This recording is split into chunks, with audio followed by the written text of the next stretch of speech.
Welcome to Cuba, a Caribbean island with a population of 11 million. A tourist hotspot with beautiful beaches, clear blue oceans, amazing hotels, and a capital city full of colour and culture. That is Havana. But behind the tourism, behind the glamour and mystery of Cuba, lies the real Cuba. A Cuba filled with poverty, where families fight on a daily basis to not only feed themselves, but to survive and stay alive. And in one of these back streets lived a family called the Perez family. But the youngest member of the family is where this story will focus. Young Rafael Perez came from nothing. He had nothing, but he had something special. Now, while the rest of his family lived in a one-room apartment, you'd very, very rarely find Rafael Perez there. He'd normally be outside in the streets, playing with his best friends, kicking a ball about all the time.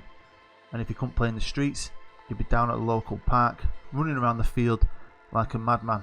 Now, unlike Rafael Perez, a lot of his friends, although they love football, didn't have his talent, didn't have his hope of maybe one day making it in the world of football. But in the dark, dark back streets of Cuba, the Perez family were going to make a decision that would change all their lives. They all got together and decided they were going to try and do the best thing they could for Rafael Perez. They knew he had some talent, so they sold everything they had and made a decision to leave Cuba. They did a deal with a local gangster who owned a converted truck boat to get them to Mexico and hopefully onto the United States. Off the family set across the water, heading for the coast of Mexico, avoiding America because it was heavily patrolled by the Coast Guard, a Coast Guard which would chase them down. But luckily, the family hung on to this makeshift boat and made it to the shores of Mexico. Once there though, they were greeted by another gang, a gang that wanted more money from the family, a gang that put them in a refugee camp for several weeks, a camp they thought they'd never get out of. And in the distance they could see a wall that would stop them getting into America, a wall that was heavily patrolled by guards and dogs. They had no idea if this was going to work. Now, the gang had told them they were taking them through their drugs tunnels, but when they got there, they realised that not only had the Mexican army found the tunnels, but they were patrolling the tunnels and they'd already captured half of their party and were arresting them and getting ready to deport them back to Cuba. In desperation, some of the family and some of the members of their party made a run for it. They tried to jump the wall, but this wall was guarded on both sides by the National Guard. So they turned to the gangs once more and gave them the last bit of money they had. The family jumped on a train heading towards the Mexican border. Unfortunately though, they were picked up by guards. Knowing this, they did one last deal that would break the family apart. As they got captured by the National Guard, Rafael Perez found himself inside a box, in a boot, in a car, all alone, travelling through customs. And once he got through customs, the young boy had no idea who he was with or where he was. And the gangsters in the car didn't care. They had their money. They just chucked the box out and left it by the side of the road. But luckily for young Rafael Perez, the police didn't find him first.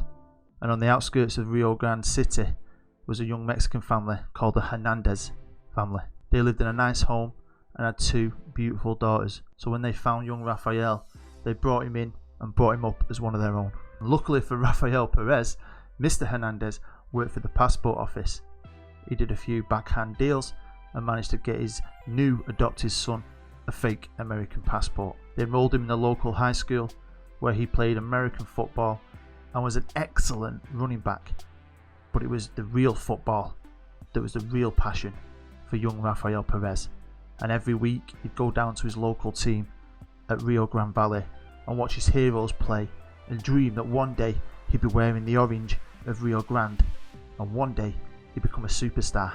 And one day that actually happened. At 14 years old, his talent shone through and he was signed on a professional contract by RGV. And it wasn't long before this teenager was bossing the Western Conference, scoring goal after goal and putting bums on seats. Never had this new stadium been full to the rafters like it was right now, watching the young superstar that was Rafael Perez play football. He wasn't a world beater, he wasn't a wonder kid, he had potential, but what he did have was heart, he was brave, and he never gave up for his friends, his family, or his team. And one thing he never forgot was how he used to play football on the streets of Cuba. But this is where his career was going to start, in the United States of America. Could he make it? With little reputation and little ability to become a superstar, could he really make it at the top of world football? Could he really save his family? Could he win the biggest trophy ever? Could he even help Cuba become a powerhouse of world football? Well, we're going to find out in the story of the Cuban Conqueror. Hello, I'm Bood, and welcome to the channel, and welcome to the Cuban Conqueror. Thanks for checking out one of my videos. If you're brand new, hopefully by the end of it, you'll be a subscriber. If you're already a subscriber, well, you're a legend. Welcome back.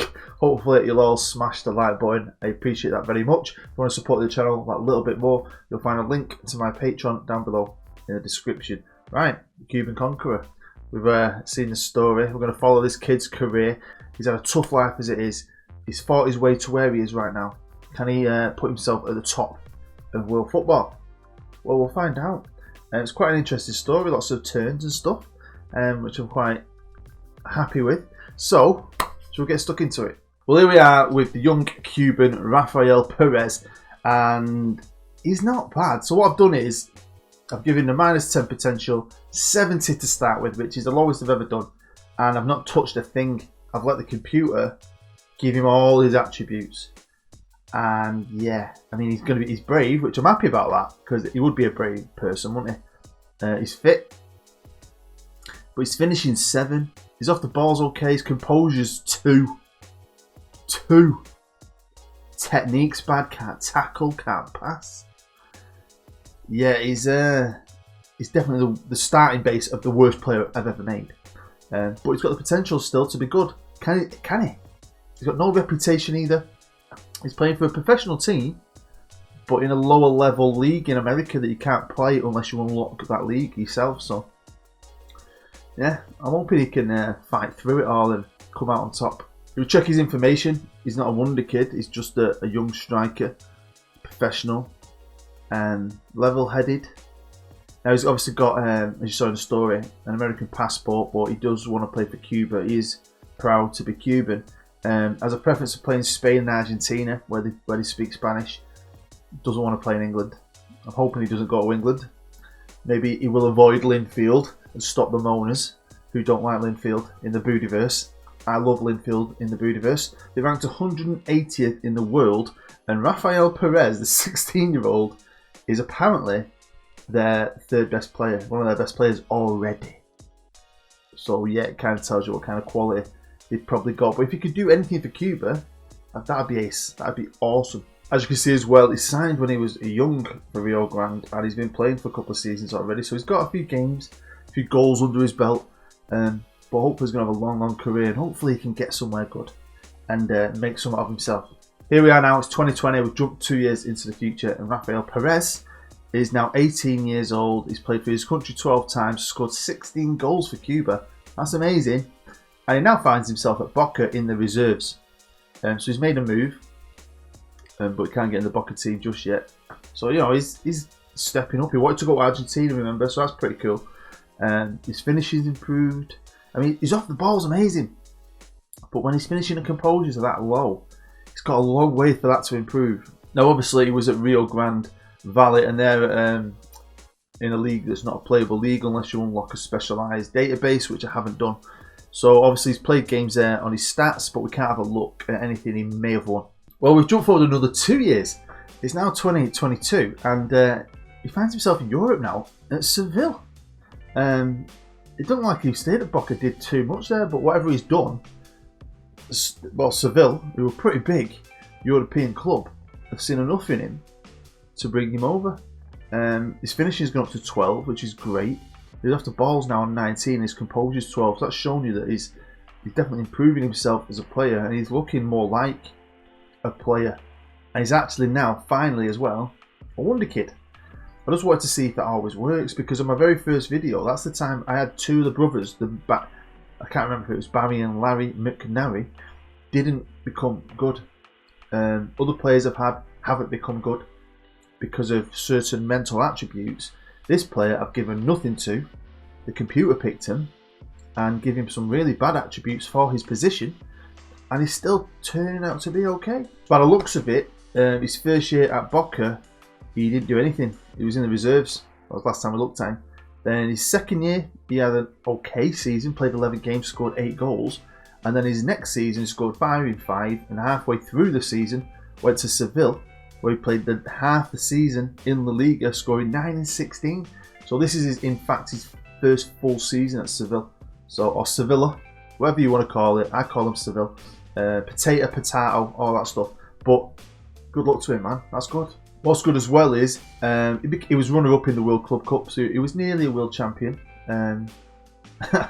But he did win the league with Boca, so that's quite nice. So a quick look at his information. Not a lot's changed, obviously. He has scored 23 goals now in 34 games for Cuba. We'll have a look at them in a sec.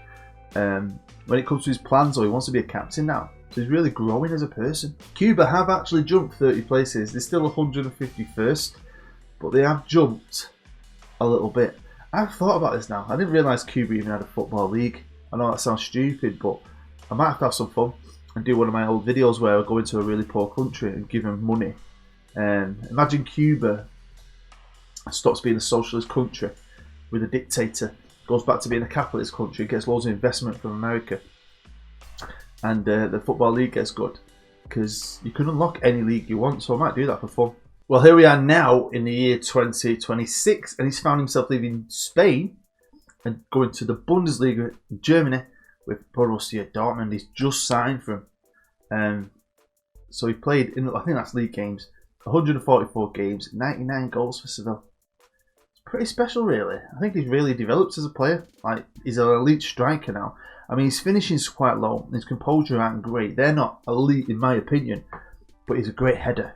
He can take a penalty. He's off the ball's amazing. Decision making, concentration, brave, fit, balance, strength. He's 6'2", so he's like a big time striker, isn't he? A big old school striker who can hold the ball up, head it down, and put the ball in the back of the net still. So he's just moved for 91 million. So that's his first big time move, really. He left Rio Grande Valley for Boca for 2.3, and then he only went to Seville from Boca for 4.5.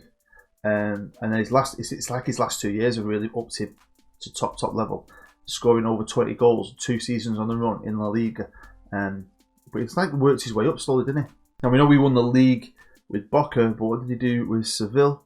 And he won a few trophies. He never won the league, so he didn't win the Liga, but he won the Europa League. Just check on his information, you'll see he's still banging them goals in for Cuba. We'll have a quick look if they're doing anything different. But he wants to keep playing abroad. Every time he says that, he wants to play abroad. So, is he a nomad? He just wants to keep on going, travelling around as much as he can. And I think he's helping Cuba, because they were 180th in the world and they're now 115th. He's obviously easily their best player. Look at some of their other top players. He's not bad, this guy. I've heard of him before. He ain't bad. But I think, the majority of them are not world beaters, even the regens, you know what I mean? It's now 2029 and the Cuban Conqueror, Rafael Perez, is 27 years old, so he's only just hitting his peak. And I feel like he's already had a long-ass career. And he's finally been picked up by one of the big money teams that usually pick up the players. Like in this universe, the PSGs, the Cities and the Linfields. He's gone to Paris Saint-Germain. How long has he been at Dortmund? 3 seasons? I mean, I've done looking there at his season stats for Cuba in the FIFA World Cup CONCACAF qualifiers. He scored 7 goals in 2 games. What a beast! So his finishing composure still improved, his technique improved. They're not top level, but it shows you all his other attributes. I'd love a player like this. And then one of my, if you play the 2 up top, you had a guy like this. And then you had one of them really exciting little poachers who could finish and add some speed. They'd be dangerous, wouldn't they? So he left Dortmund for 97 million, a bit more than what Dortmund paid for him. So they made a touch of profit. Got quite a few goals out of him in 3 seasons. Did he help him win any trophies? Well, unfortunately, he didn't win the league. He won the Pokal. So it's the cup, and he's won 2 Super Cups. And he was a runner-up in the Pokal. So he's done alright. But he didn't win La Liga, did he? He's not won the Bundesliga. The only league title he's got is the Argentinian league title. I think that might change now, Paris Saint-Germain. Just to check, he still wants to play abroad. So he's still got dreams of moving on from here. Fair enough. 114 goals in 101 games for Cuba. All they need is a couple of extra decent players, and Cuba might actually be a force. But that ranking still increases as he's got better. So has his country. So he's at least he's helped him a bit. Now, as you can see, Paris Saint-Germain have won the league forever, and Monaco have come second. So I think he's finally going to get his hands on another league title. But welcome to 2032, and this guy really is a nomadic striker. The Cuban Conqueror is a legendary striker and definitely likes to travel about. He's here at Juventus, so he's had a great career now. So he's done what he wanted to avoid England, but he's not avoided any other major leagues. I mean, he's still a great player. He's 30, so he's still got loads to give. And in Italy, I think he might do really, really well, to be fair. He did pretty well. His second season in Paris was definitely his best. Look at his average rating there. Over an 8. 10 assists, 27 goals. I wonder what the difference was that season. Maybe he had a better player around him. But, wow. He's got to win the league. Well, he's won quite a lot, and he's won 1, 2, 3 league titles. So I think every year he was there, he won the league. Won a few cups as well. Did he win the Champions League? Now, he won the FIFA Club World Cup. So I'm guessing Paris won the Champions League the year before he went there. And he's become a world champion. But then they've not won the Champions League while he's been there. So as we can see, Paris actually had a great run in the Champions League. And they've won 4 over the last few years. Look at Linfield, eh? The Boodiverse. Linfield have won 1, 2, 3. Wow. Been to a final as well. Just got beat in the final. Beat Man United in the final last year. Good old Linfield. I love it. So yeah, he did get to a final there. But got beat off Linfield. But obviously, Paris Saint-Germain won it that year. He was then bought, so he got to play in the World Club Finals. So he's never got his hands on it. What I find really interesting is Juve usually dominate on this game, just like Paris Saint-Germain do, but for some reason, they've not been. Not since 2023. Now, they've won 1 title in that time, but only 1. They've been runner-up for the last 3 years. So Napoli have won 3, Milan have come back. Milan are my favourite Italian team. So they've come back. Wow. So they brought in Perez, the powerhouse, to try and change their fortunes. Can he help them win the Serie A title? Well, now we find ourselves in 2036, and he's just signed for Los Angeles Football Club. He's 33, so I think he's gone there a bit early. But, as you know from the story, he was found and brought up as a young boy by the Hernandez family in Rio Grande, Edinburgh, in Texas, and holds an American passport. So he's kind of gone home in a way to play football. Normally you'd say it'd be boring winning the league with Juventus, but as we saw, Juventus aren't the powerhouse they were, but he helped them win it. He helped them get back to the top, and he got a league title. That's all he won. Runner-up in the Coppa Italia, runner-up in the Super Cup. And a quick look at him, and yeah, I'm really happy. And I think he's carried on progressing as he's got even older. And normally they say players stop at 24 on this game. That's not the case then, is it? Because look at his composure now, 17. He's 33. Was his composure 2? So, you know, he has really worked his tits off. Now, because I left it, you can leave them on blank, and you just leave it as a lottery for the computer to fill out. Now, I was happy he was brave, but it's his hidden ones. I don't know what the computer's giving him. I don't know what his hidden mentals were, because they didn't have any. So I don't know what they were. So I don't know what it is that's helped him fight through, but I'm really happy he has, because he's had a tough life, hasn't he? Yeah, he retired in 2031, so he retired 5 years ago. Right. Definitely looking to some coach. He wants to be a coach or maybe a manager. Obviously not played for Cuba for years, but he also liked all the clubs I think he's played at, which is really good. Rio Grande Valley, he's a supporter of them, obviously. Seville, Dortmund, PSG, Juventus. Now he's in LA. That is one of the best careers there, because sometimes with these guys, they'll go somewhere like Paris Saint-Germain and they'll spend 12 years there and it's boring. And I think he's left his legacy with Cuba. I think he helped the country as a whole, because they've kind of stayed at that world ranking of around just over 100, and he hasn't played for 5 years. So from 180 to where they are now, I think he helped them. Here we are now, and it's the year 2039, and he's finally retired. Rafael Perez, our Cuban conqueror, He's 37. I thought he'd go on a bit more than that.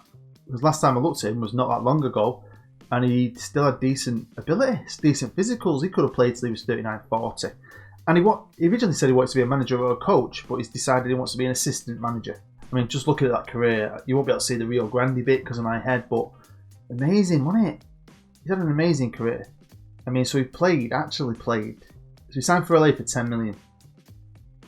That's some purchase for an American team. And scored goals, man. He's a good player.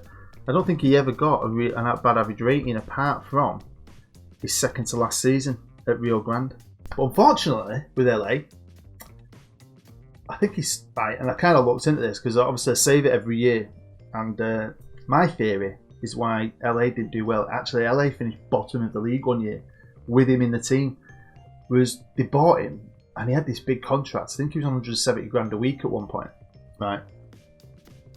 And I think that took away from the rest of the team. I think, so obviously I didn't realise that MLS could afford a contract that big. But I think they usually might split that up over 3 really good players. And I think instead of having 3 really good players, from what I saw, they had 1 good player. Let's switch to his biography. And again, if you want to pause this and have a good look. But first, I think we need to check. Right. Because in one of my last videos, Football Manager is a great game. But sometimes it makes very bad errors. Especially with women. It'll call them men sometimes. You might notice that. And last time, apparently one of my players had a career that lasted 132 years. Yeah, good old Football Manager. Hopefully this is right though. 21-year career, which is still pretty good, isn't it? And yeah, you want to see that. I mean, award-wise, he's won loads. And when it came to the Ballon d'Or, he never won it, but I do know he got top 3, maybe on 1 or 2 occasions. It was definitely dominated by other Budaverse characters like Cain and Abel, Rusco. You've got Wenger winning it, Santiago. Wenger won it quite a few times. Jacob Janikowski won it. Now, he never won Golden Boy, or he might have won some other ones. You've probably paused it maybe and read some of the awards, but he did do well in the Golden Shoe Award in Europe. He won it a few times, 1, 2, 3, 4 times. Once with Juventus, won it with PSG and Seville, which is pretty sweet. What's also sweet, now my surname is Graham, proud Scottish name, and some region called Keith Graham. Brilliant. Keith Graham is the boss on this game at the minute. There we go, that is the end of the Cuban Conqueror, our story with Rafael Perez. Hopefully you enjoyed it enough to smash the like button. Also, hopefully you enjoyed it enough to subscribe if you're new. If this is the first ever video like this you've seen, go and check the playlist out. There's about another 10 others. And I've got multiple series as well. Recently, videos have been a bit slow the last week or 2, but I am on holiday off work with my family, so I've not been doing as much, but we'll be back next week fully kicking ass. I've got another story coming out very soon about a group of players, which I am super excited about. It's a good little video. But yeah, I enjoyed that. Now, I'll be honest with you, I don't know how many, I don't think I'm going to do this again this year with one player where I give you potential to be great, because I think 9 times out of 10 they're going to become great. Unless I can think of some amazing story that makes it worthwhile. And I don't know what I'm going to be doing, because it's the end of the year, isn't it, with Football Manager? So I'm probably going to quieten things off anyway. Have a bit of a rest and work my way towards FM20. But honestly, all the support I've had this year has been amazing. Support on this series has been amazing. So I do appreciate it. I really, really do. And I hope you enjoyed that. I enjoyed making it. It was fun. It's inspired me actually to do something with Cuba at some point. I'm going to have to make a Cuban Super League, I reckon. But yeah, thank you for taking the time out of your busy day to watch it. I really do appreciate it. You've been amazing. I've been Bood. I'll see you next time.